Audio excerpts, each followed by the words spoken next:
If your edits look choppy and looks like it is made on 2 FPS, then you are at the right place, because today we are going to learn about some basics of graphs in After Effects, which will make your edits smooth like butter.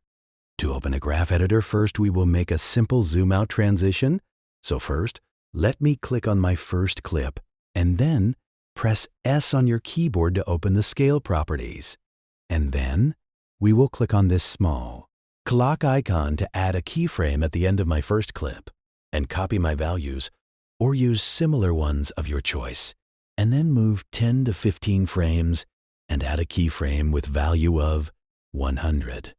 And now select both keyframes and press F9 to easy ease.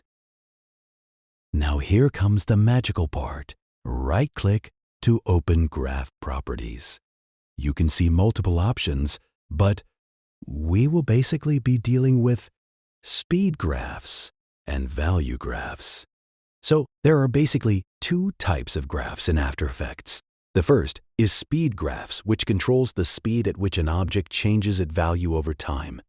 And the second is value graph, in which you can control the values of keyframes over a period of time.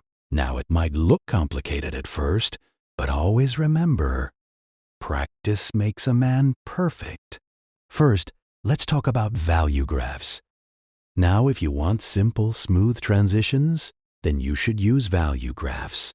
But if you want to do advanced and complex transitions, like 3D flip transitions or typography, then you should use speed graphs, as it is more convenient. If you move your keyframes closer, the transitions will be faster from one clip to another, and if the keyframes are far apart, then the transitions will be slower.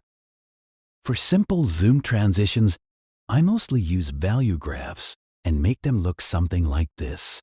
And if you move these two lines more closer, then your transition will be faster. And if you want your transition to be smooth, then you should keep them a bit apart like this. Now here is a tip for smoother transitions. Always keep the ending keyframe of one transition above or behind the beginning keyframe of second transition to make your transitions look more smooth. For example, here is the difference between the effects of different positions of keyframes in same transitions.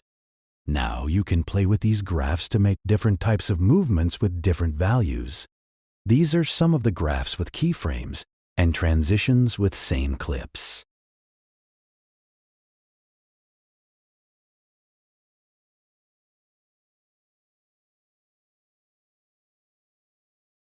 Now, let's talk about speed graphs.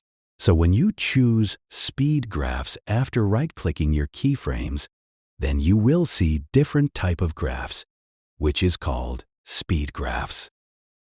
So if you adjust your graphs like this with high peak, then your transition will move faster, usually used for faster or badass edits.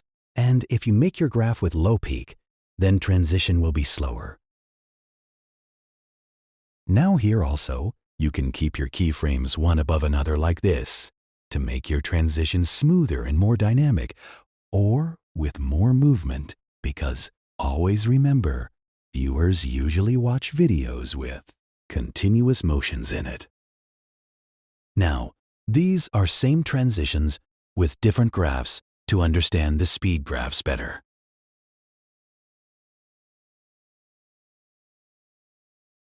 So, these were some basics of graphs in After Effects. Now, see you next time. Till then, sayonara.